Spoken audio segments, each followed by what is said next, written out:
before I get yelled at 10 o'clock. I'm sure your view would probably line up. Don't make me use I don't want you to this. stand up. My hands don't have the same grip. I might slip. Okay. Based on the assumption that we and then I'm going to call to order the special committee of the whole meeting for Monday, May 20th. Totally wrote me into this whole deal. First item on our agenda this evening is roll call. Baraza? Here. Lancy? Here. Beck? Here. Pieper? Here. Chancet? Left us alone. Wolf? Here. Solfa? Here. Barron? Here. Lehman? Here. Ayazi? Here. Malay? Here. Ewer? Here. Saron? Here. Vogelsinger? Here. 13 present, 1 absent.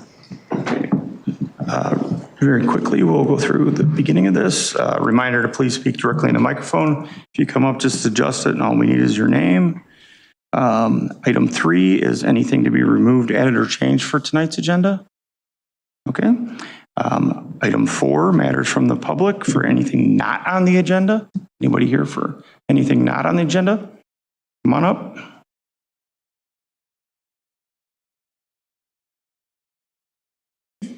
Hi, Bill McGrath, 407 Elm Street. I just wanted to thank my wife because she doesn't like to pat herself on the back, but I don't know if you noticed all the plan things that have been done along Wilson Street in the last week. She organized, I think she organized people to adopt 14 different planters along Wilson Street.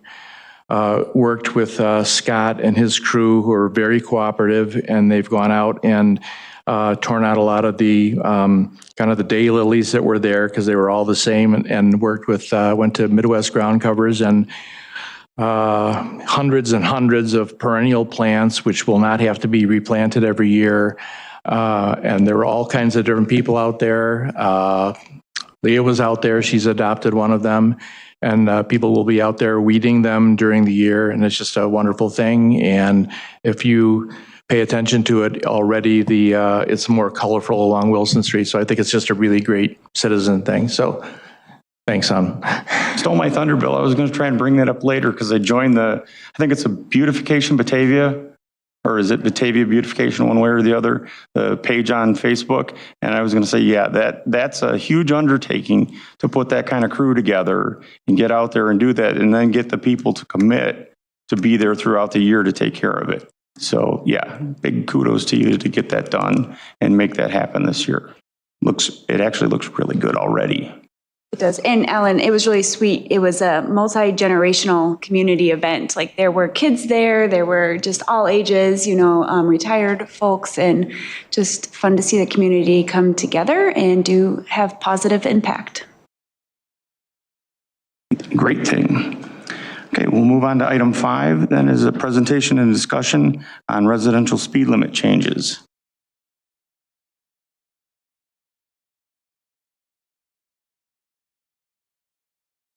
Hello all. Let me quickly share my screen.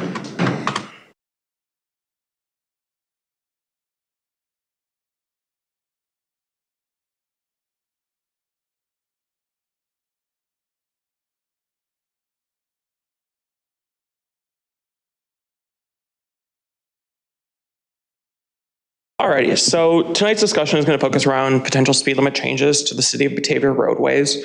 And before we get started, I do want to talk a little bit about how we categorize streets based on our comprehensive plan, which governs how we do traffic and transit throughout the city.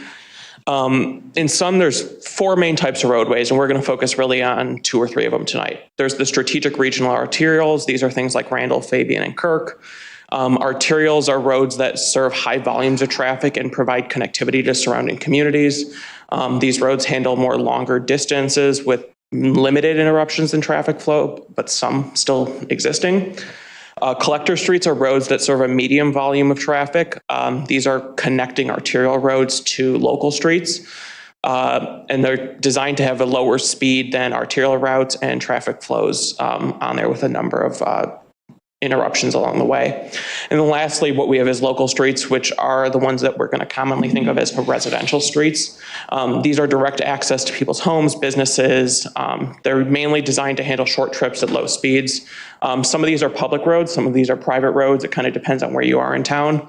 But for tonight's discussion, we're really only going to focus on local streets and then collectors and arterials. Any questions on that before we keep going? Stop me at any point if you have questions. So we did two separate studies. First, we did a collector and arterial study. If you remember, we discussed basically our theory that there were a number of cut-through routes that likely had higher speed limits on them and had higher traveled speeds. We used a consultant, HR Green, to study the speeds according to the most updated engineering standards. While we were doing this process, the federal government came up with an updated MUTCD, which incorporated a number of different criteria for determining the best speed limits on a road. Really, it used to be 85th percentile speed, go with that. They've now updated that, and that's where things like traffic speed and volume are considered. Crash data, so we actually looked at crash data both that we had and then that IDOT had for our roadways that we studied. Another thing they also look at is design. The more entry and exit ways, the more they're going to recommend a lower speed limit. The more access points, the more opportunities there are for collisions to happen, so they're going to recommend a lower speed limit. And then they also consider things that have to do with vulnerable road users. These includes things like bike lanes, on-street parking, pedestrian usage. So if it's really close to a school, that's something that gets considered because you're going to have a lot of people walking back and forth along those roadways. So that is something that when they did the studies, they observed and looked, and ultimately there were two tools we used. One was focused more on the actual speed cars travel, and then another was focused on some of these roadway conditions, and they both kind of came back very similar across the board. One might have been recommended at one speed and another at another, but generally they were in alignment most of the time. So as background, on October 2nd, Council approved the Resolution 23-116R, which did those cut-through routes. Those were Western, McKee, Woodland Hills, Pine, and Hart. The data we got back show that all of those streets are warranted for 30 miles an hour, with the exception of Woodland Hills Road, which was warranted for 25 miles an hour. That prompted the discussion of whether that data from Woodland Hills was enough to justify lowering speed limits throughout town. Ultimately, the decision was that it was not representative enough of speed limits throughout town.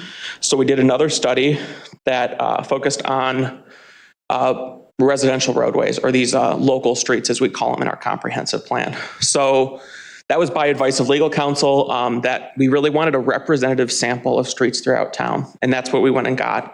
Council passed Resolution 2024-005, which had us study those residential roads. Those were Haynes, North, Thoria, Forest, Elm, Hunt, Feast, Bernadette, Chilham, and Morton. And like most things, we got a mixed bag of data. 6 of those 10 segments were warranted at 25, 4 of 10 were at 30. So what that means to us is that there is sufficient evidence, and I can make this a little bigger if I can try. Basically, with our collectors and arterials, every piece of data we got, with the exception of Woodland Hills, show that they're generally the appropriate speed limit at 30 miles an hour. Those are roadways like Wilson, Hart, Pine, et cetera. These roads are designed inherently to move traffic throughout town at slightly longer distances, and they are mostly designed for the speeds that cars would generally travel down there at 30 miles an hour. On local streets, however, there is evidence to support the local street speed limit of 25 as opposed to its current 30 throughout town. We do want to just talk a little bit about what goes into doing that. It's a little more complicated than we had initially anticipated, and that's some of the things that we'll give you an opportunity to talk about and kind of discuss amongst yourselves tonight. A lot of that comes because the state statutory speed limit is 30. And basically, deviations from that statutory limit carry the need to post that there is a deviation from the statutory limit.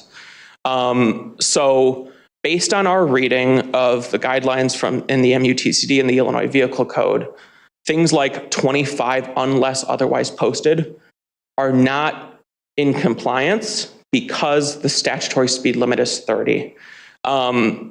Also, one of the things we heard repeatedly was that the signs we have placed throughout the city have been put up throughout the past several decades based on citizen complaints. So there had always usually been a reason why a sign got put up. And so something like removing all those signs, we would be going through that same process again of identifying those problem areas and putting those signs back up. So for example, if you're on a curve and you see a 30-mile-an-hour sign, or a sign that, maybe didn't necessarily have to be there, it's because at some point along the way we got a citizen complaint. However, it is possible to do. We can put the signs where we need to put them in order to be able to legally enforce everything that you're hoping to do in lowering the speed limits to 25. In doing so, what that means is, let's say you're heading down McKee Street, that might be 30, or heading down Wilson at 30. When you turn off of that, and it no longer is 30 and it's 25, you have to post that. And so you keep going down those streets. Think about how many intersections those are. Those are some of the issues that we had to work through and think through. And we've basically identified roughly 270 signs that have to get either replaced or put up to make that happen. The cost of doing so is rather expensive. It's around $200,000, give or take. We don't have an exact amount, but that's based on cost of materials and labor to do. And that's kind of where ultimately, for a discussion for City Council is, should we proceed with seeking bids to perform that work and basically get this put in place? We would have to place any ordinances to make that happen, to lower the speed limit to 25 on areas that were non-collectors in these local streets. Should staff follow all applicable rules and regulations and posting of speed signs given the changes? And then ultimately, this is an unbudgeted item. So if it's something that council intends to do this year, should we use reserves and bring forward a budget amendment to make that happen? So I'm happy to answer any questions about the studies and kind of what the data show, but ultimately, this is a policy discussion for council, and I'm happy to answer any questions. Anybody want to start? If not, I've got the first question that came to my mind, especially as I look through at the cost and what we would do. Are we talking to replace every sign that's out there or just re-sign them? I mean, can we not put 25 in place of the 30 that's out there? Both. So it depends. A number of that includes just replacing the sign. So if there's an existing 30 that needs to get to a 25, that sign itself, I think, cost, you remember the exact, I think it was like $300 or something like that. We could produce that sign in-house for $300. Okay. And so that's just to replace the sign. To put up a new sign with a new post, to print the new sign, that's closer to $700-800. So we wouldn't reuse any of the ones that we have out there. They're 30s, and that really doesn't, the amount of work that, from my understanding, that goes into it still is around $300 to redo them. And they're tending to, There's no like sticker option where you can go out No. and relabel it. We asked Bill Kellum that question, and it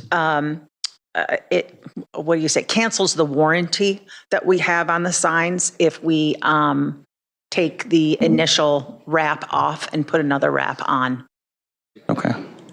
the reflective coating. What's the warranty for? For the reflective coating, so that if it would not do its job at some point before the warranty was up, then they would replace that for free. I would imagine they're probably all dated and, you buy whatever the reflective requirement is for the sign and, I don't know, what is it, 10-year warranty or whatever they have. That's probably why they do that. And then if it fades out in the sun and doesn't work in 6 years, they probably, I don't know if they prorate or if they just replace it. Have we used that warranty much?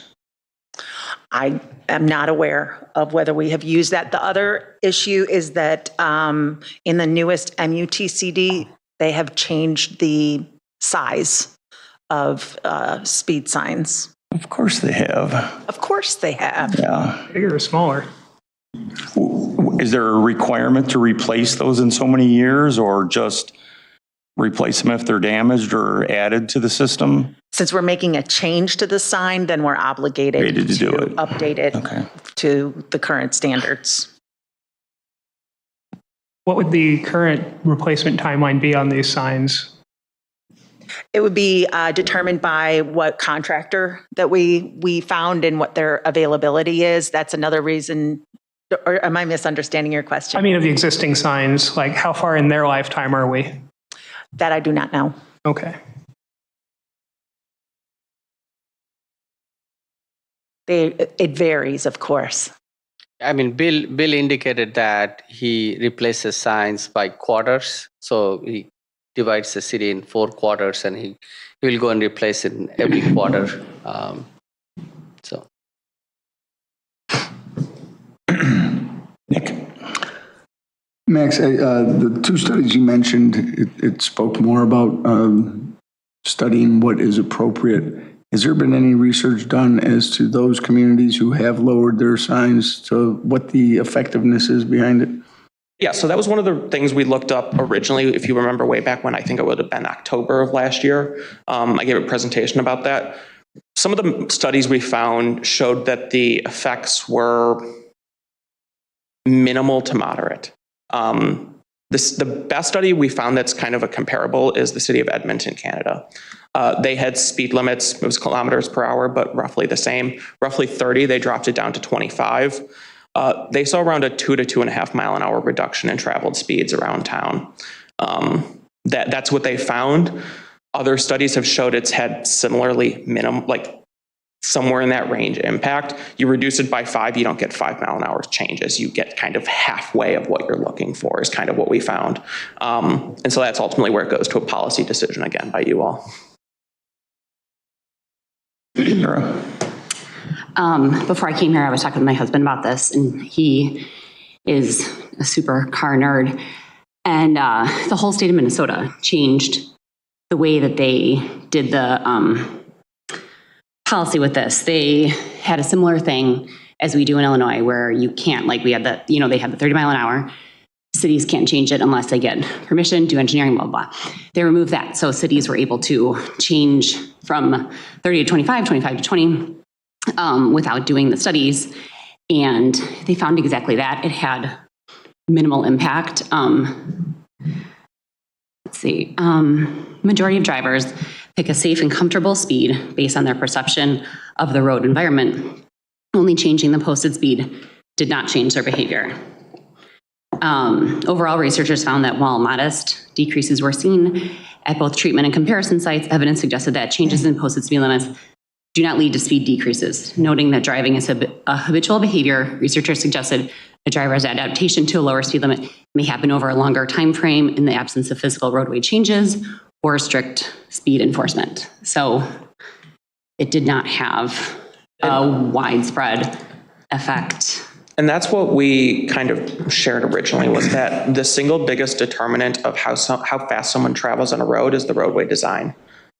So that $200,000 would possibly be better spent on road modifications rather than signs. That is a policy decision that City Council can choose to make. Just one of the issues with that is 200,000 does very minimal space within the town. Agreed. Or Abby's drawings, back to that.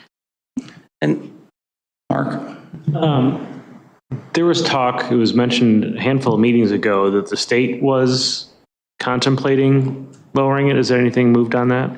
As far as I know, that hasn't moved. I'm pretty sure that got a lot of pushback within the state legislature, so I don't think it's moved. And to the point, one of the things in our strategic plan that I know we're probably going to be discussing either this summer or later this year is our bike and pedestrian design policy and some of those things around roadway design. I don't know exactly what that's going to entail. It's something we're going to want to discuss with you and ultimately think through some more. But that kind of gets to what you were mentioning, is that there are things involving roadway design, but that is also extremely expensive to fix and do. And so the idea is to kind of bake it in, and as we do roadway projects, to kind of have those improvements be made. And that becomes a much longer term project as well. Sarah? I want to go on the record and say that I am pro safety of all kinds, pedestrian, bike, vehicle, everything. And question, is there grants available for this kind of project, improve road design? I mean, there are grants available, and we keep applying for those grants, but we are not always successful. And they want to give you grants for roadway reconstruction. Like if you are going to reconstruct the entire roadway and put a bike path and all that, like we did it with Main Street. But making small enhancements project, they are not really out there with a lot of money with that. And we were recently successful in that, in getting a $1 million grant through the ITEP program for the road diet. Right. And I think that to me, in my mind, one of the things I thought would be good about lowering the speed limit, especially on the streets that we have that have bike lanes in them, is that's where you want to keep the speeds down, where you're mixing traffic on those. I think that's extremely important that we think about that as well, that not only with roadway design and adding the other things to it, but overall, that the speed limit being lowered, especially around those areas, is important. Yeah, did you hand up? I find this topic just very complicated because we all want safer streets, like we all do. But trying to figure out how to do that effectively, and I think is very, very, very complicated. I mean, I live off of Main Street, and I can tell you that most people drive close to 40 on that regularly. Because that's the comfort level on Main Street. You know, if we're talking about what's the comfort that people just kind of just go to when your brain's not thinking, that's what it is. Even if we posted 25, which would be fabulous, and I have watched people driving closer to 25 on Main Street and people passing them on Main Street. I've seen it on Hart Road. I've watched it on Wilson. So even like if somebody responsible, not pointing necessarily to myself, is going to drive 25, honestly, it causes more danger to other people when people decide to like go around them. So it's so complicated. But I'm curious if Chief Mazza has any information like of incidences in our residential area specifically that have been with pedestrians or bicyclists, and then also the bad accidents that we have seen in Batavia, specifically in our downtown and our residential areas on, our main thoroughfares. I'm not thinking necessarily of Kirk or Randall Road right now. If speed was the only factor or the deciding factor of those accidents. I don't know, like I'm throwing this at you right now, so I'm very sorry. That's a lot of questions. No, what I would say is, so looking at our data from this past year, for example, we were just under 500 roadway crashes, with the vast majority of them not being in the residential areas, most of which were on our arterial roads, the collector streets. That's where we see most of our points of conflict, where you would expect, right? Where there's higher volumes of traffic. So is speed a factor in some of these? For sure. Distracted driving, huge factor as well. What I would say is if we're focusing on the residential streets, reducing the speed limit from 30 to 25, is that going to make a significant difference? I don't think so. Again, minimal difference, I'll give you a minimal, but that's not where we see most of the issues. Have we had crashes in the subdivisions in the residential areas over the years that I've been here? Yes, we have. We've had fatal crashes in some of those areas, albeit it was years and years and years ago. In those cases, it wouldn't have mattered if the speed limit sign said 5 miles per hour. It was just, extremely poor driving habits of, specific individuals. So I don't know if that helps answer some of your questions. I do, and I know Max had brought this up in one of the earlier presentations, assuming that people actually are going to reduce their speed when there are collisions, that would be helpful. So I understand the value in a reduction in speed if people are actually going to obey the speed. And obviously then when you have collisions at lower speeds, you're reducing the risk of injuries.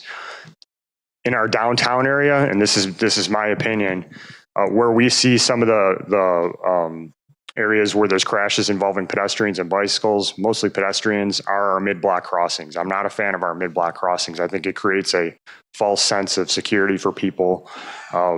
When you don't have the mid-block crossings there, I think people figure it out and they make their ways across the street. And I think you could look at our historical data on that and see that I think we've created problems by creating mid-block crossings. That's my opinion. And one of the things we looked at before we even brought this to council was where are our accidents and what are the causes? Like Chief Mazza said, a lot of them are things like distracted driving, bad roadway conditions, failure to yield. Sometimes speed was an aggravating factor, but from what we can tell from 2012 onwards, it was not the sole or primary cause in any accident that we had. It might have been a contributing factor, but it was always someone on their phone, someone listening to the radio and not paying attention, someone trying to eat while driving, but it wasn't someone doing everything else that they're supposed to be doing, but they were just traveling too fast. The data that we have going back to 2012 did not show that was happening. Not to say that it, like Chief Mazza said, two cars going, or car versus pedestrian or car versus cyclist, higher speed carries with it more force. More force carries more potential for injury. So anecdotally and theoretically that is there. But like we said, the data we see that it's roughly a 2 to 2.5 mile decrease in speeds traveled is what you can expect if you make this change. I'll also just add this, and I don't have the numbers, but the majority of our crashes are intersection-related crashes, usually involving turning or rear-end crashes of people coming into the intersections.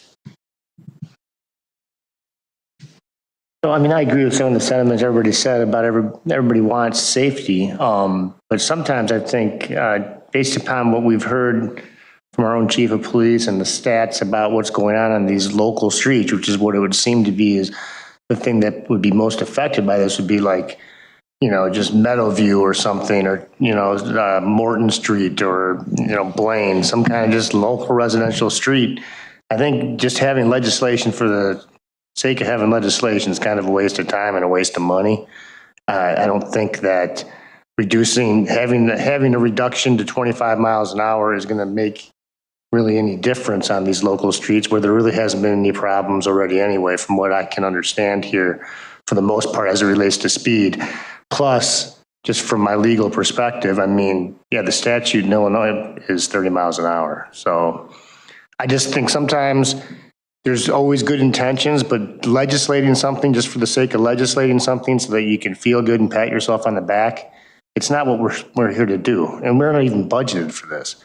Another reason why I don't think it's necessary. So for all those reasons, I don't really think this is something that's needed at this point in time, because especially it appears it's going to be focusing on these local residential streets where there's not an issue anyway. I was just reading an article about the kind of at the advent of cars and how when crashes happened, all of these different cities across the country that had these memorials put up in light of accidents, especially when kids were involved, but even just general crashes on our roadways, intersection crashes, because they were such a traumatic event for a city that didn't have a lot of cars to see and to experience, and for them to lose their neighbors in these crashes was a big deal. And now it's just like, we have more than one a day in our little town. And it's like just something we accept, and it just happens because we don't know any different anymore. And I think that's so sad. Like, I know that there's not data to support that there's all these pedestrian crashes or bicyclist crashes. We're also suppressing a lot of bike and pedestrian usage in our town because our roads are not comfortable to be a pedestrian or a cyclist on, because cars are moving too fast. If we have so many signs that it's cost prohibitive to replace them because we put them up because somebody complained that people were going too fast in a 30-mile-an-hour zone where they shouldn't be. I think 30 miles is inappropriate to go down my street. And if somebody put a sign up on my street because people were complaining, like, we should take that to heart, because that is our job. Like, keeping our community safe is our job. So while I'm not going to necessarily disagree that I think changing the signs is going to be the perfect pill to fix our problems. I just can't let this conversation just say, like, shrug, we're not going to change the speed limit and there's nothing we can do. Is it going to be expensive? Is it going to take a long time? Is it going to be really hard? Yes, yes, and yes, and yes, and that we should do it anyway. So I think that we should be having a conversation regularly here coming up to talk about the arterials that people don't travel 35 or 30 down, that are way too fast, that are still neighborhood streets. McKee Street is still a neighborhood street. Woodland Hills is still a neighborhood street. Hart Road is still a neighborhood. These roads should be comfortable for people from 8 to 80. And they're not. So we have the power to make a difference, and we should do something. And I will support this. I will support changing it to 25 because I do think it sends a signal to our residents and our people coming through town that this is something we value and we want you to slow down, and safety is a primary concern, and we're going to put money where our mouth is and do something. Adding to that, there are other benefits that slower speeds can provide. For instance, going from 30 miles per hour to 25 miles per hour carries with it a roughly 60% reduction in noise, which goes a long way towards just improving the livability of our community, as well as providing, shorter stopping distances of vehicles and just general comfort level on our streets, not only for people living there, but also people walking and biking through.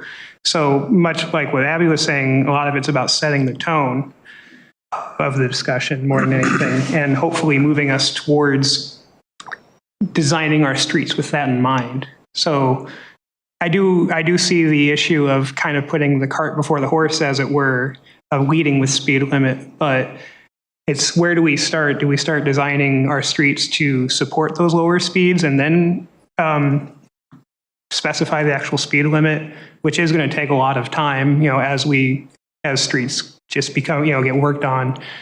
Or do we want to send the message now that we are moving towards that and sort of use that to reinforce the importance of those street redesigns? So that's part of it. We've got Water Street all torn up right now. Yeah. What are we doing when we put that back together? Yeah, again, agree. We all want safer streets. I'm not necessarily opposed to lowering the speed limit on certain streets. I mean, I'll tell you, Redant is one of them in my neighborhood. I agree with Pine that Pine's fine at 30, even though it's right next to Alderman Barron's house. She might want it at 25. I think we're, again, assuming that people are going to follow what we're saying in this room. And the fact is that these roads have been what these roads are for a very long time. The same people are going to be traveling them. So I think it really comes down to enforcement, and I've said it in the past, but we all know those towns, or at least, it gets around in circles, right? Oh, don't go through there. I just had a guy the other day I was golfing with, told him I was from Batavia. Oh, you got a lot of cops in Batavia. I mean, that was his response. And I literally said, yeah, we do that on purpose, make sure you don't speed on 31. I'd love to hear the chief's sentiment on that, on, any type of, I know you don't have numbers in front of you, but any type of intrinsic data you have, and just in terms of, yes, when we, run a campaign and we're stopping people more than we typically would, maybe not even giving out tickets all the time because we know how the courtroom is, and, anything under 10 might get thrown out or whatever. I mean, you guys know how to best use your time and to, best make an impact. But, if you have some feel around that, because, I think it might turn into, because I even know we're doing this thing with, the whole Tri-Cities for the month, this could become a Batavia all year round thing, right? Like, for 2 years, we're just going to nail people. And then guess what? A lot less people speed in your town when they think they're going to get pulled over all the time. They're driving scared, basically. And there's parts of that, me speaking it, I don't necessarily like, but there's also something to be said about, when you go through those towns, you slow down. I know exactly what towns those are, in my life. So Yeah, that's my 2 cents. Because I think, if we just lower the speed limit sign, I mean, that's a big pat on the back, and I don't think we're accomplishing much. It's got to be part of an encompassing idea, message, and however we're pumping that out to the community is, up for debate. But yeah. And the data too is just, a portion of this is like, I usually run by strict data, but, I think some of this, we're getting in front of it. You don't obviously want to wait until you have all these accidents, right? I mean, there's something to be said for that too, but I do agree with Alderman Sofa, just legislating to legislate is not what we're here for. So if it's part of an all-encompassing package, I like it. If it's just flipping the signs, that waste of money. Mark? Yeah, I agree as well. Yes, want safer streets. I was in a friend's neighborhood in Knoxville this weekend. They had speed humps on his road. All over California too. Because there's speed humps. I mean, so it's a traffic calming that makes you want to drive smaller or slower. It's not the speed limit. There are roads in backcountries around Knoxville, back roads, they're narrow. You don't go very fast because there's barely any room. So narrowing streets would be really expensive, but we can do things at intersections at least, to calm things down. And I'd rather spend the money there than changing a bunch of signs that statistically show that there's not really a difference that's going to happen. And again, it would come down to enforcement. If we're not doing it, and this is not a hit on the police department at all, you can't have enough police cars out to enforce every city street that we have. So, and if we had that many, well, we're going to need a heck of a lot more than $200,000 to make that happen. So it's not necessarily about the money. I would just rather spend the money in a way to make the streets actually safer rather than just a sign. You had your hand up, Laura? Oh, okay. One of the things that I think about, and this is, this came up back when we started, I think when we started the bicycle commission, or when we started trying to pick routes to have bike routes on, is it had to be part of the bigger picture, part of the bigger plan to be able to go through and figure out what steps were we going to try to take to do that. When we then next kind of, not in the same thread, but dove off into streetscape downtown, it was really part of every block, every plan. As much as they aren't liked, some of the mid-block crossings and the bump outs and everything were put out there to try to calm traffic down, try to slow traffic down. And over the years, I think it's gotten better where people actually pay attention to somebody standing at that crossing, whether it be at the light or at the corner. I will say, I think sometimes pedestrians are their own worst enemy when they get out to some of the crosswalks and they just go. Even if the light's flashing with 2 seconds left, as a driver, you see that. I'm watching it, I'm watching the curb, and I see people just dart out into the middle of the street. Again, I also see that with bicycles. You see a certain percentage, whatever you see, as ones that operate within the rules of the road and they pay attention and they actually stop. And then there's the other group that don't believe there are any rules for them and they go through whatever street, calming device or any legal stop sign or anything else that they think they don't have to obey. So again, we can't legislate against that part of the population. I do think that within the whole plans of what we've all kind of bought into with where we're going with our strategic plans, where we think we're going to go with bicycle plans, where we would like to be walkability wise in town with having sidewalks where we want them and having connectivity on our streets and on our sidewalks and on our bike paths. I think that unfortunately, this is one of those necessary steps that if we don't do this now, because it's a step towards the end goal, I don't know how we get there if we then start to focus more money and more effort towards the design. I think this has to be out there as part of it. And even if it requires a budget amendment, I think we need to do it now to try to take that proactive step to move forward, to try to do whatever we can to make the streets safer. And yes, I think enforcement is a big thing because I know there's towns that I go through every time in Wisconsin and in Michigan that you don't speed 2 miles an hour over the limit. If it's 20 or if it's 25, that's what you drive when you're on a street in that town. And the reality is people will learn that.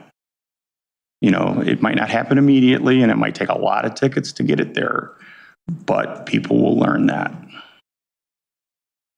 Chris? Also can back me up on this if I'm wrong, or he can say if I'm right, but I mean, do we even know if these tickets are enforceable? I mean, in all reality, since it's not even statutorily authorized by the state, number one. Number two, Alderman Ewer just talked about limited police staff. I think he was the one who brought it up. And I mean, we have a lot of other more high impact areas that I would like our officers patrolling and monitoring for safety wise. I mean, everybody I'm sure saw the pictures just this past weekend of, there's like a 4-car pileup on Randall Road. I mean, so would we rather have our officers out in these main areas where we know the traffic data shows there's more accidents and more problems than cruising around the back streets of the neighborhoods more than they do? I mean, they already do, but constantly cruising around there looking for people going 5 miles over and pulling them over because they're going 30 and they're not going 25. I mean, really, that sounds like a colossal waste of time and a colossal waste of our officers' efforts in terms of what we need them to do for the city. I just don't. I think this is a pat yourself on the back situation. I don't think it's worth it. Well, just to opine on the enforceability, so long as the council follows the statute in regard to how to change the speed limit, those changes would be enforceable and they would be valid and legally binding. But if you just started posting signs randomly of 25 miles per hour without the backing up ordinance and the proper procedures, yeah, those would be unenforceable in of themselves. And as some of you may know, our firm also handles the traffic prosecutions for the city as well.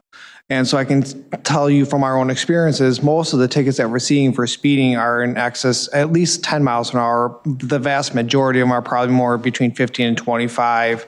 And at the council's and the department's discretion, we are taking a really hard line, of course, on the excessive speeders at 26 plus over, especially on Kirk Road and Randall Road.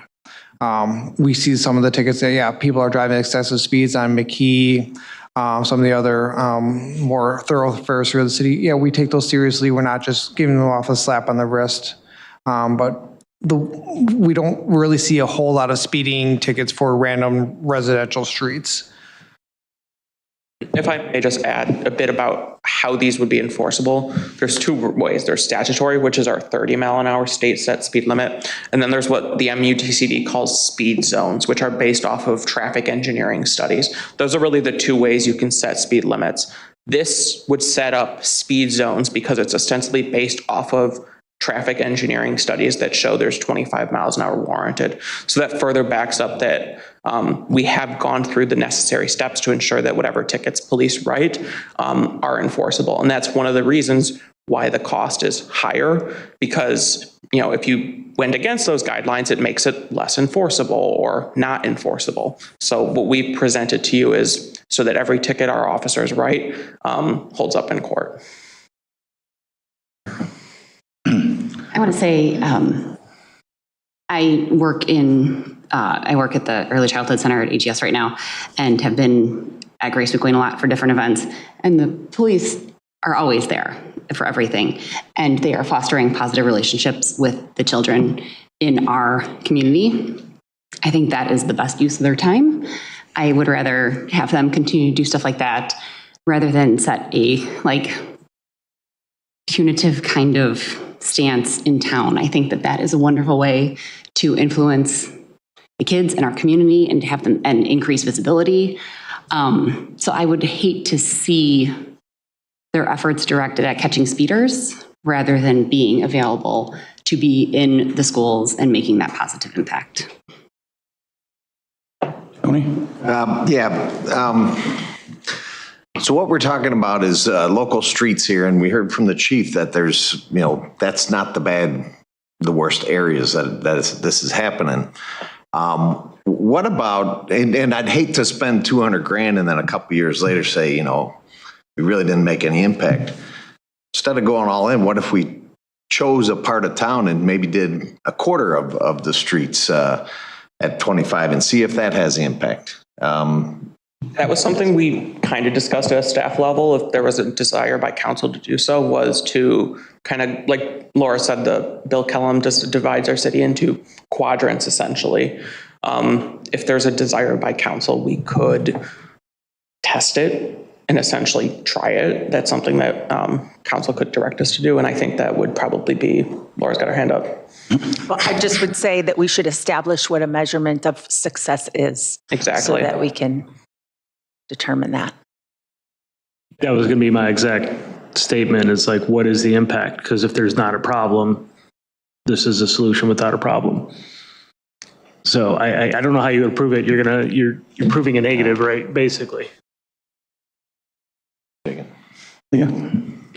think we briefly talked about this in previous meetings, but do we have any data from other communities that changed their speed limits and said that they saw impact? Yeah, so like I said, there's a lot of it's anecdotal stuff. And that's not exactly the level that I tend to go off of. I tend to go off of what is research backed up, has gone through the rigorous review process of reviewing it and seeing external factors, because a city may have changed their speed limit, but also done a whole bunch of education around it or something. And it was really the education and not the speed limit changes. Like I pointed to earlier, it was the example from Edmonton, Canada, who really, what we found was basically identical to what you would be hoping to do, is change the speed limit, minimal other things. Some education, some, kind of stuff we're already doing. That leads to about 2 to 2.5 miles an hour on these local roads. So they specifically focused on those equivalent style of roads that we have. And that's ultimately what they found. So when they lowered it 5 miles an hour, they saw around 2 to 2.5 mile an hour traveled speed reduction.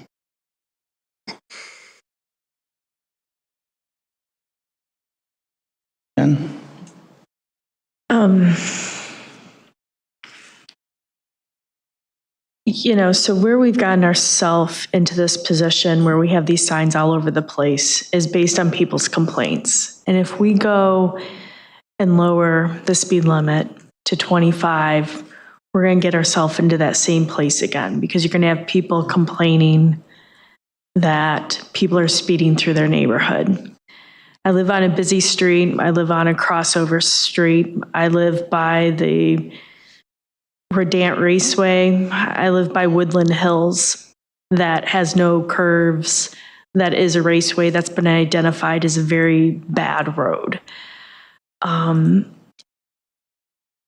Putting signs in is not going to change the behavior. We have too many elements out there, between new drivers that are out trying to impress their friends, to middle-aged drivers that are like, oh, there's a cop, let me go my speed limit, to road rage people. They got into a fight with their family member and they're not thinking correctly and they're going out and driving crazy, to older people that are wanting to hold on to their license but probably shouldn't be driving. And no sign is going to change a lot of these from happening. In addition to, some of the factors that have contributed with distracting, we can't not think about the impaired drivers that are out there. One, and it's not in our community, but is pretty close to home, is that teenager that was killed up in Glenview. And that speed limit posted there was 35 miles an hour. And that driver was going 131 miles an hour, and no sign was going to stop that driver from doing what he did. But it comes down to our street design. And if we know that that is what is the issue, that is what we need to begin working on. And I think that before we start throwing signs and a decreased speed, which hasn't been impactful, we need to start working on what we can do to change our streets, and then at that point, if it warrants, looking at lowering the speed limit.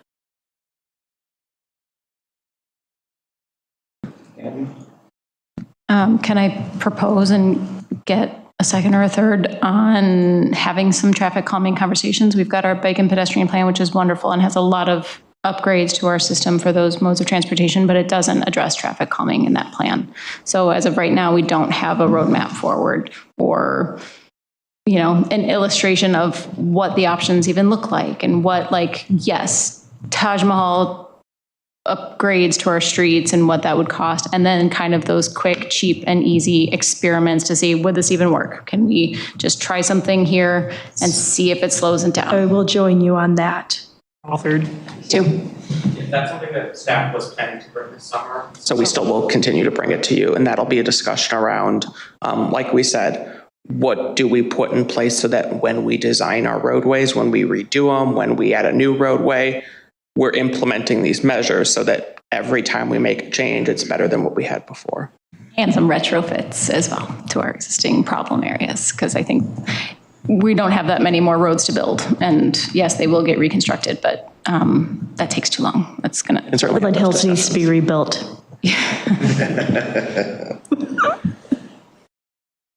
I would just like to make the point on top of all this that on topic of distracted driving and other problematic behaviors, other countries also have cell phones.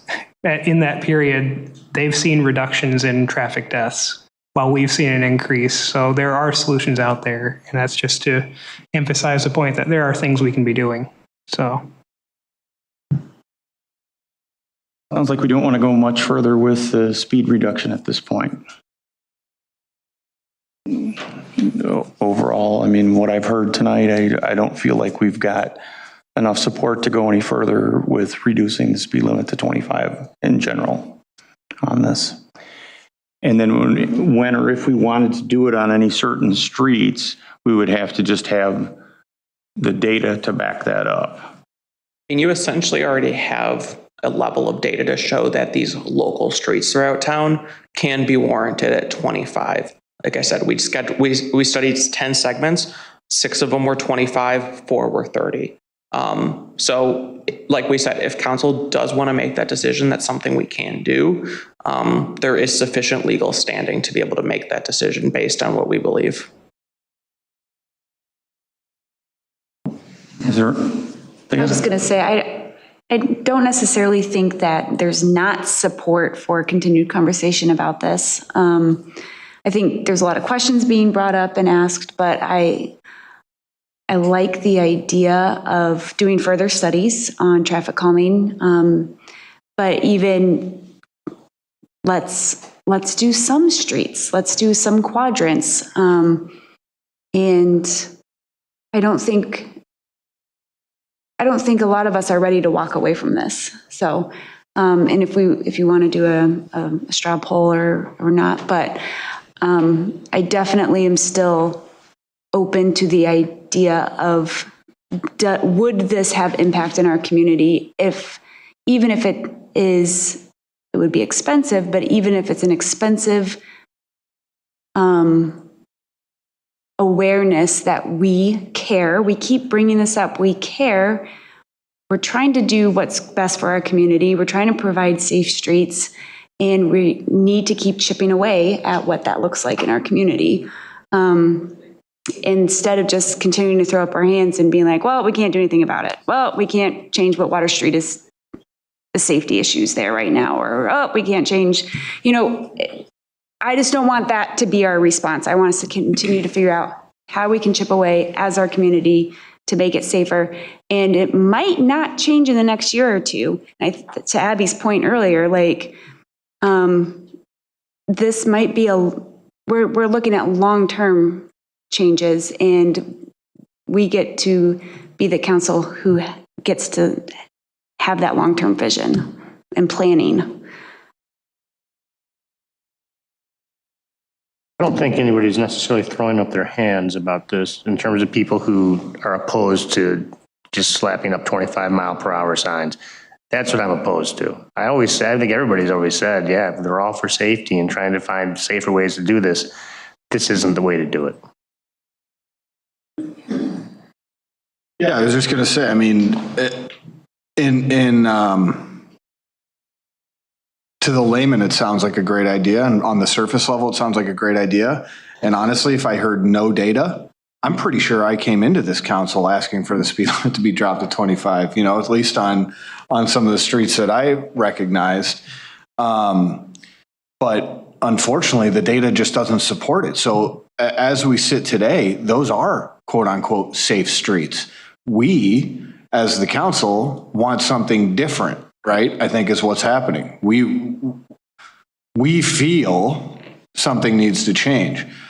And, you know, I'm definitely not a proponent of sitting and waiting for something to happen, but I mean, we would look at, if we have 40 years of historical data, I mean, that's something, you know, it's not like we're just looking at 5 to 10 years. So, you know, if we are going to do something, let's do something else is kind of my opinion, because this, if it's not going to, I don't think it's going to do much, and the data supports that. It's not just me thinking that, you know, again, originally I would have thought, hey, let's just do it. But the data is showing it doesn't really affect much other than what we're thinking or feeling, you know?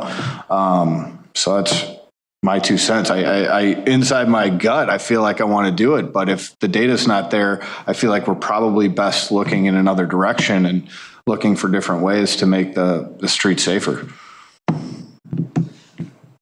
I agree. I think the conversation is just going in a different direction, or looking for what would be the most effective thing to do. And if, you know, we change the design of the road and then have, you know, then it seems appropriate to change the speed limit, absolutely open to that. But and we can change these whenever we want, right? I mean, just through the process. I mean, technically, any one problem child road or whatever could be moved on its own, right, to 25. Would we have to do separate ordinances if we just wanted to pick out 2 streets, or if we wanted to do 15 streets in one quadrant, or would we have to do separate ordinances for each of that and separate traffic studies to do those? You could do a street by street if you want to, but you would have to define that in an ordinance, street by street. Okay. Yeah. It leaves us the option to do the signs if we so choose at any point in time. I would just say we would want to identify the criteria by which you are designating which streets to change and which streets to leave alone, because I think, you know, most people are going to say, I'd like my street to be the one that's 25. And I think that becomes, to me, the real problem. If we're not serious about this, that we really want to try to implement a lower speed and get people to comply with that, it needs to be all of them.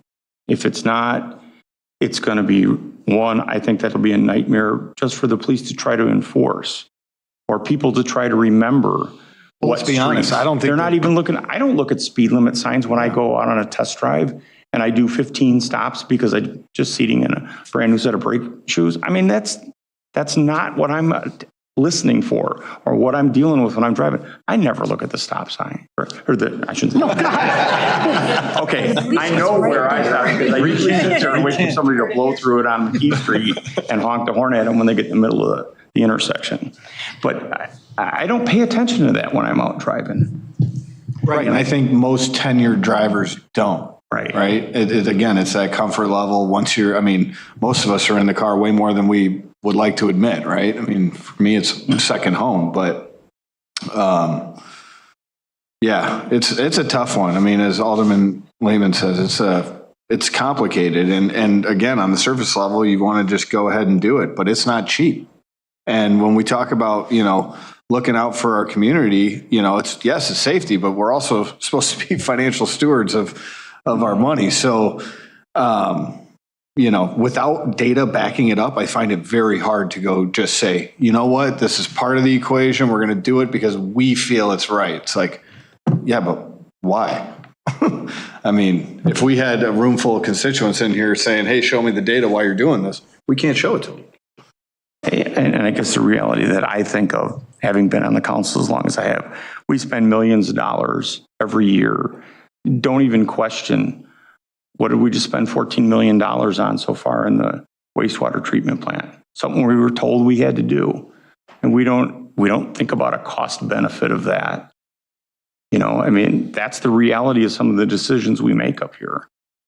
And, you know, I don't want to get to the point where we're going to have a cost benefit, or whether somebody feels safe to walk from their house down to where the bus stop is for their kids, or to be able to live within walking distance or biking distance of downtown, but yet feel unsafe when they're on the street that we've designated as a bike route, or we put a sidewalk on.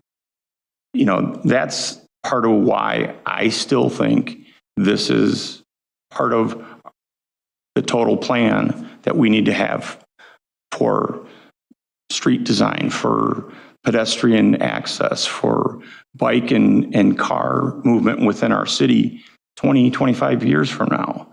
Are we talking, just to clarify, are we talking every 30-mile-an-hour zone would drop to 25 in the town, or just what we listed up there and tested?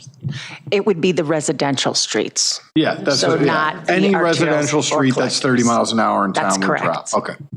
That the overall Not counting the collectors, I understand. would be 25. Yeah. Mark? So, Alan, one of the things you mentioned is like, you know, we want people to feel safe. Where does that speed limit drop down to that everybody feels safe? Because I feel safe walking around town. I truly do. And I walk on a road to get to downtown because there's no sidewalk there, but I feel safe walking on Water Street. And then when I'm in downtown, I feel safe. And when I walk in the neighborhoods, I feel safe on a sidewalk. So I don't know where that, because that's individual, what people feel safe with. So there's a reason it's 20 miles an hour downtown. But again, I don't pay attention to the speed limit. I doubt that I crack 20 miles an hour driving through downtown because I know that there's a lot of people walking around. And that's what feels comfortable for me as a driver. And I've said this before, the safety of bicyclists, pedestrians, and drivers, we all have to look out for ourselves. Every time you're walking or biking or driving, you have to look out for yourself. You cannot trust anybody else with your life. So I don't know, again, I make the speed limit on every road 15 miles an hour because that's going to make a lot more people feel safer. So I just don't know where it ends because you could just keep on dropping it down because there are places that speed limits are 15 miles an hour. So. Yeah. I mean, my feeling is it is our job to make policy for our community to, as much as possible, to be as equitable as possible, to make everybody feel safe. You know, not just you who are very fit and active and could quickly run across the street, but people who have children, strollers, wheelchairs, walkers, canes.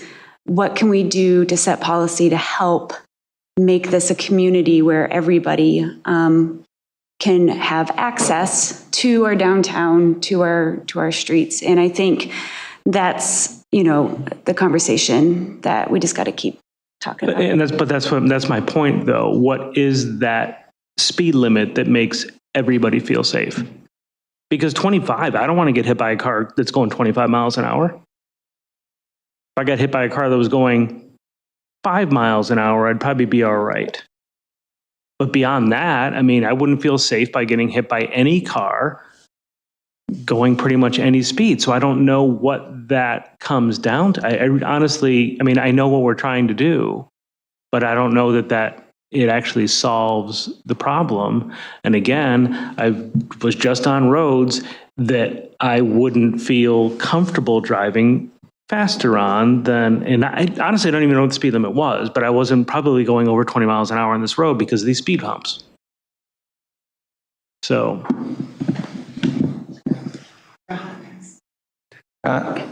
Yeah, and when we're talking about policies too, I mean, I know St. Charles has a traffic calming policy. So they, you know, look at, you know, what, if somebody has a problem with speeders on their street or whatever the case may be, they have a policy that, you know, the neighborhood can sign a policy saying, or sign a petition saying, hey, you know what, we're getting too many people speeding on the street. We'd like to have some type of traffic calming element, whether it's chicanes or bump outs or whatever. And then the city has a traffic committee that looks at that and says, okay, that makes sense, or that doesn't make sense, or maybe some kind of a modification, because they were having a lot of problems with using speed, stop signs as speed control. And, any traffic engineer will tell you that stop signs aren't supposed to be used for that. So they actually have a policy in St. Charles that does govern that when there's a neighborhood that says, we have a problem with this, what can we do? Naperville does too. Great idea. I'm going to echo that we need to find out what's our goal. I mean, if we are doing traffic coming to a level where people are not driving at the speed limit, then we have to lower the speed limit. So we have to figure that out, that, by putting chicane or whatever traffic coming we are putting in, is it now good enough for 30 miles per hour, or do we need to lower it to 25? So it goes all in hand. So we need to figure that out. Maybe we have to come up with a policy first, that what kind of traffic calming measure we are going to put out if there is a traffic speeding issue. Because the speed sign, if it is not going to solve the problem, then what is going to solve the problem? What's our goal? Is it like make sure people are driving only 25, not above 25? We can design like that, but we will need direction from the city council. What's the goal? Like, is it the goal that posted speed limit is 30 and they can drive up to 37 and we are okay? We are not going to enforce it, or we'll be fine with that? Then we have to design around that. So the policy is important around that.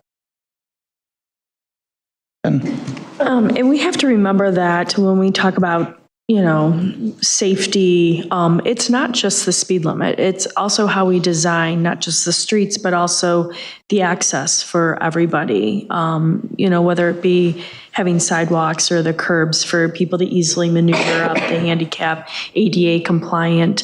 And then, even those with the sidewalks, kind of having that barrier. I know that was a big discussion when Houston was being built, like, do we do a barrier? Do we put the bikes next to the cars? Do we, so that's all to it. Then, it's all part of the package than just a speed limit to feel that safety. Okay, well, I think we need to wrap this one up because unfortunately it's not just a single agenda item for special cow. So we need to kind of draw some close here. So I think at this point, we're probably going to go to public comment right now because I see hands waving. Come on up.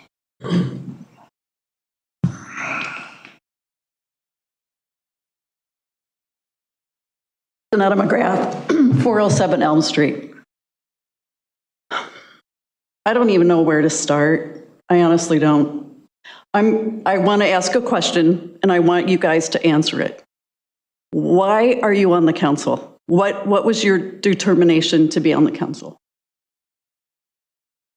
Leah said it's to be a steward of the city of Batavia, right?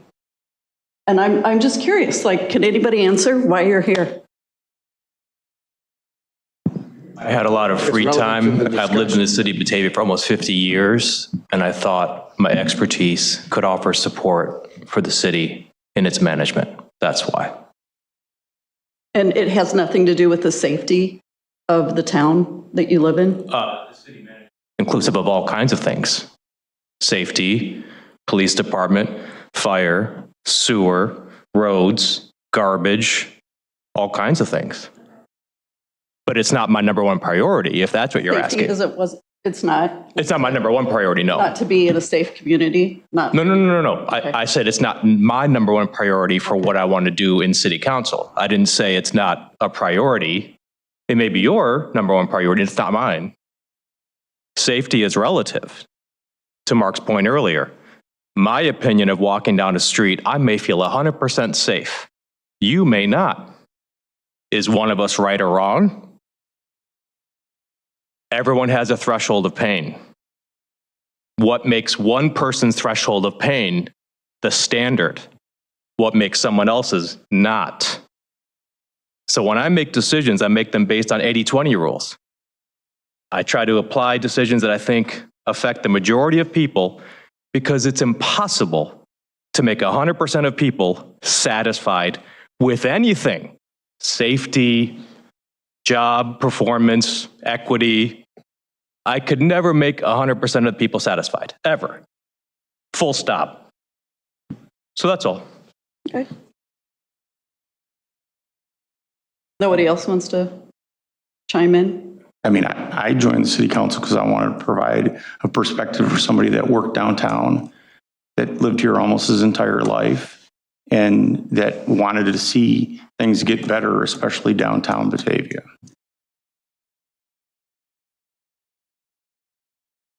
So we're, okay, Dustin? I'm certainly a supporter of walkability and, the safety attached to that. So, which is why I do support this, this amendment.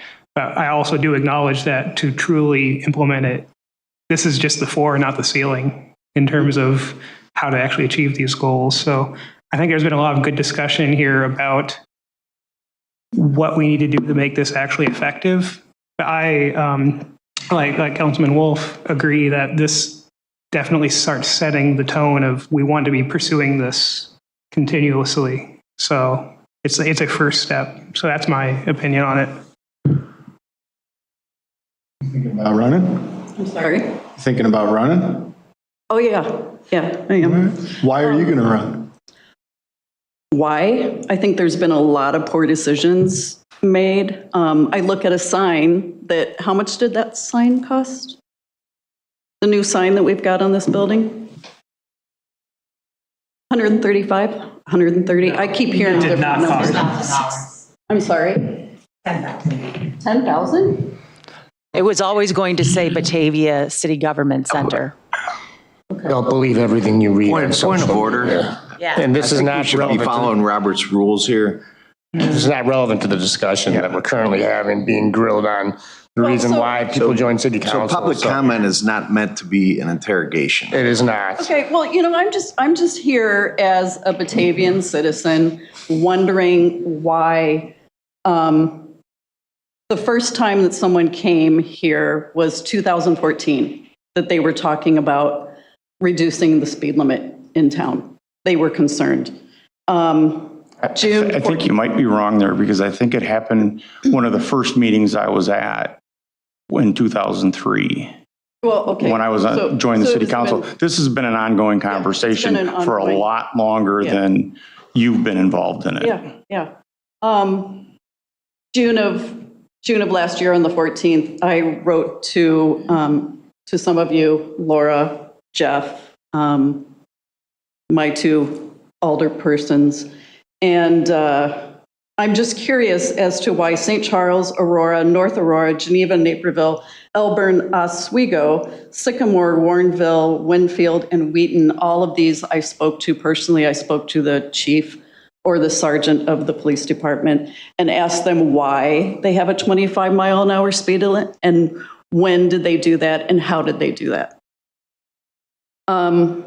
They didn't go to the state of Illinois. They didn't ask permission. I think some of them were home rule from what I understand. But I just can't wrap my head around the fact that you don't want to make this a safer community for my grandchildren, for my 20 kids that live on my block. I can't fathom the reason why you won't even consider lowering the speed limit. If you want to experiment on how you could possibly do something with a street that is going to lower someone driving at least 35 to 40 miles an hour on a regular basis daily in front of our home, please use Elm Street as an example. And I'm curious as to what you would do to that street to make it a calm street to drive on. I'll say I'm on the side to pass it, and I can understand the questions that were brought tonight when others on the council want to know what benefit or what quantifiable data they could see that would show an actual reduction in speed. I can understand that. I mean, I get that. And I also get where people question spending $200,000 to maybe get a 2 or 2.5 mile an hour reduction. I myself feel that that's something that we should do, even if it is just 2.5 mile an hour reduction, that there is data that shows that that's reality. Because every reduction of a mile an hour in speed is less damage, less destruction, and less injury. So that's my reasoning for saying why. But I can understand why other people question it. So I don't think it's right to stand up there and ask somebody why they question things, because they have data that shows that it's maybe not the best use of money. My curiosity was, why are people on the council if they don't want to make a better Batavia? You know, That's your opinion. That's your opinion. This is called consideration. This is considering it. We have spent a lot of time considering that on many councils. There's a reason why it hasn't been done yet. There's no data supporting that it works. That's it. Bottom line. I'll keep going. So it's hard to go spend a bunch of money, and then we're going to hear from a whole lot more constituents on, wow, way to go spending the money, $200,000 on stupid signs, right? I'm curious as to why I was able to get just shy of 1,000 signatures for people, the citizens of Batavia, that want to lower the speed limit. Because they do. I mean, I'll keep getting... Because they do, and they haven't done any research, and they have no idea how much it costs. No, they live and that's on why the we're streets. here. They live on the streets where people and are they speeding. feel that they want that. Is it right? So it's our job to collect the data and make a legitimate call. And that's what we have to do. These are tough decisions. It's not easy. We all want safer. So for you to come up here and degrade what we're doing up here by saying none of us want safer streets, please save that. That's not true. You know that's not true. So I don't know that it's not true. Well, All right, sit down and listen. I think this is Thank enough with this. I would like to hear from the chief first.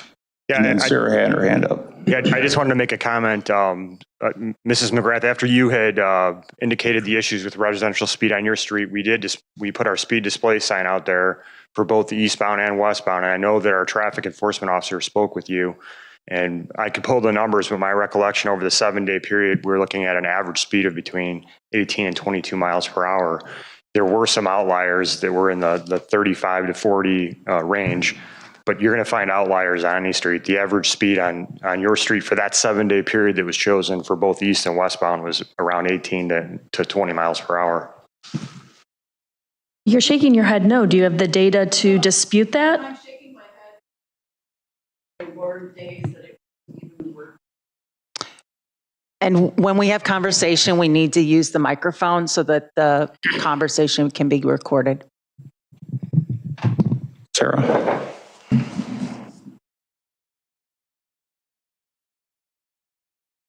It is clear to me that you have not listened to a lot of meetings to stand up there and say that we do not care about safety. That is one of the most, we had a 4-hour meeting last week that touched on safety for about 3 hours. This, exactly what Tim Lancey said, there is data, there is research that goes into this. Do I want the safest Batavia? Yes. Do I have kids that ride bikes and walk and run? Yes. I want it to be the safest thing. I want to spend our money wisely. And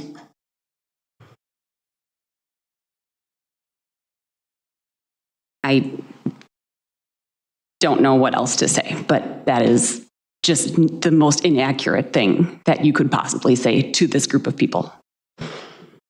Bill, come on up. Bill McGrath, still live at 407 Elm.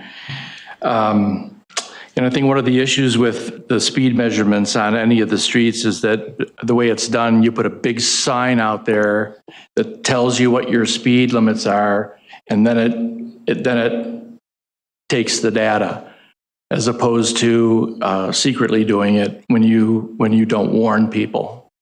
I think you're kind of letting this $200,000 carry too much weight. You're going to be spending the money anyway. Your signs are not conforming with the MUTCD, whatever. So as each one gets worn out, you're going to replace it with a brand new sign. And I can tell you, $200,000 today, $500,000 over the next 10 years. So the money isn't, I don't know if you're listening to the people. Besides the 1,000 people, even Laura herself said, you better be careful just lowering a few streets because everybody is going to want their street speed limit lowered. Isn't that what we're here about? The citizens, they're all going to want their speed limit lowered. But they're not going to know why. Excuse me. Because they're just going to hear somebody say, lower the speed limit. You know what, we really shouldn't have this conversation going, I don't think. I just want to talk, and you can ignore it if you want. I can tell you virtually every family in town, I don't care. I agree with the statement that adults should be aware of themselves. It's the children. In our block, there's 20 kids. I can tell you, parents don't let their kids cross the streets at all up till, I don't know, maybe 10, 11 years old because of traffic, because of speeding. Now, there's been a lot of talk about data. The data doesn't say that they're safe. The data said that 60% of the streets studied were too fast. 2.5 miles is 8%. That's nothing. The problem with policy is that to get something like safety, this cloud, there's not going to be one thing. It's going to be, and that's why it's going to be hard if you have to tell people that we're spending $200,000 that we're going to be spending anyway. Because it's a little, you're picking at it here, you're picking at it there. If the police, and we know this is all common, police don't give tickets for the first 5 or 7 miles over. What if a little piece of that is, you know what, we're not going to give the 7, we're giving them 5. Because that's the reality. That is the reality. So you're going to pick at it and pick at it and pick at it to try and get safety. You're never going to redesign all these streets. People won't let you. You start putting speed bumps and speed tables in residential neighborhoods, they will slaughter you. And I've been on a lot of them. Your public works people won't want you to do it because it kills the snow plows. It kills the street cleaners. You want bump outs, your own staff will not like it because it's going to cause so much more time to plow the streets to get around bump outs. And it's going to cost way more than $200,000. It'll cost $200,000 on every single street to put in bump outs. And while you're doing it, you just approved the brand new Pulte subdivision on McKee Street. I don't see one bump out. I don't see any kind of device that is meant to slow down traffic in any way, shape, or form. And it's right next to McKee, which is really a speedway as soon as you go west of Fabian Parkway. So just because speed is just a contributing factor doesn't mean that's not a reason not to do something. If you can do something and actually help with a contributing factor, then you're taking action.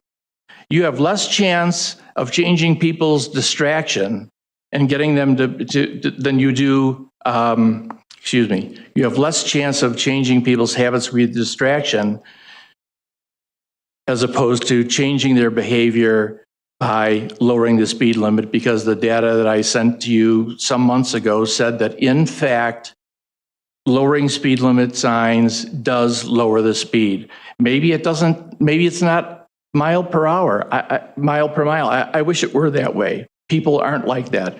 But will it help a little bit?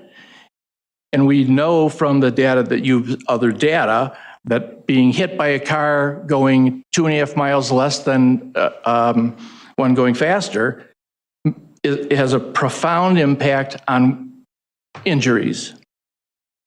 So, and just because the state says 30 is their standard isn't a reason not to do it, because the statute allows you to do it. It gives you the power. Your home rule community and all these other municipalities have done it. And let me tell you, if there had been some big problem with that, somebody, Chris, you know this, somebody would have taken it to court already. It would have been in front of the Supreme Court. We all would have heard about it. Naperville, somebody would have spent the money to attack their ability to do it. So you have to think of the hundreds of thousands of people who live around this who, for some reason, their elected officials thinks it made sense for them. And by the way, there's probably 5 or 6 streets in Batavia that already are 25 miles an hour, and I don't know how they got to be that way, but they are now. So anyway, that's all. I just think I appreciate how difficult it is to make policy, but I don't think, I think the $200,000 is looming way too large. And I think your desire to show like a black and white benefit, measurable benefit for $200,000 is probably, you know, I think you need to take the risk with that 200 grand, because I think the stats show that there's a benefit. Maybe not as big a benefit as we would like, but it's going to show a benefit. So, thank you.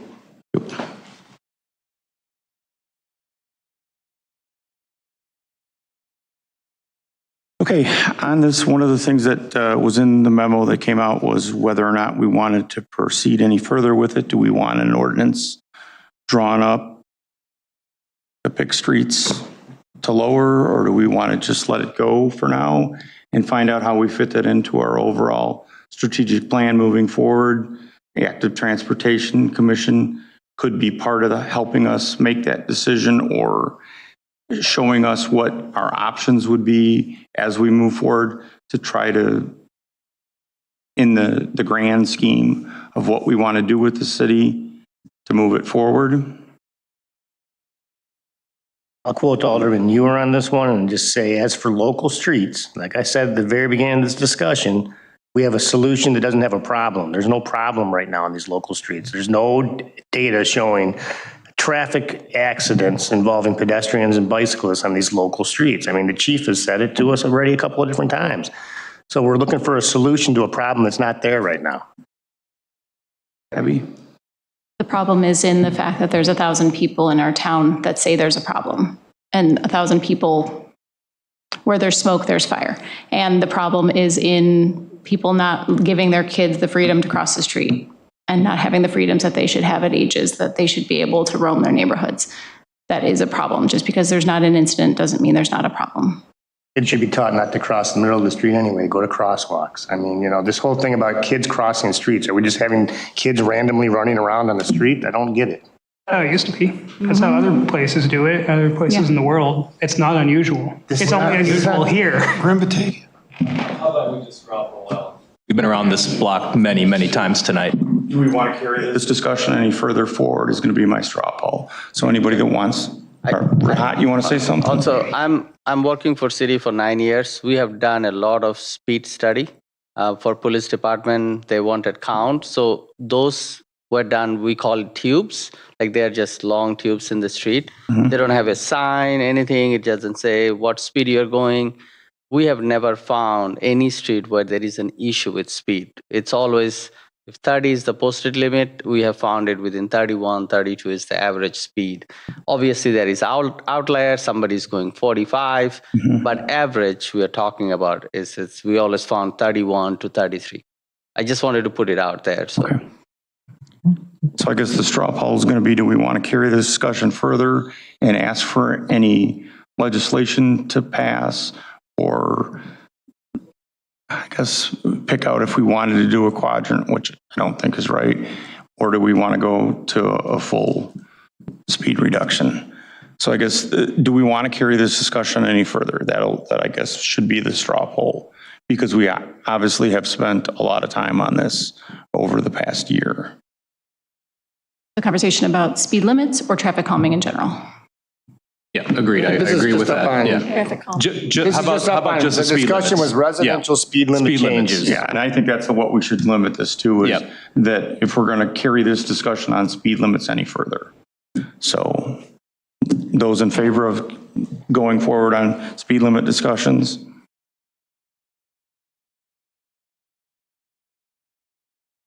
Okay. Those against going forward on speed limit discussions? And what do we get? 6, 7. Yeah.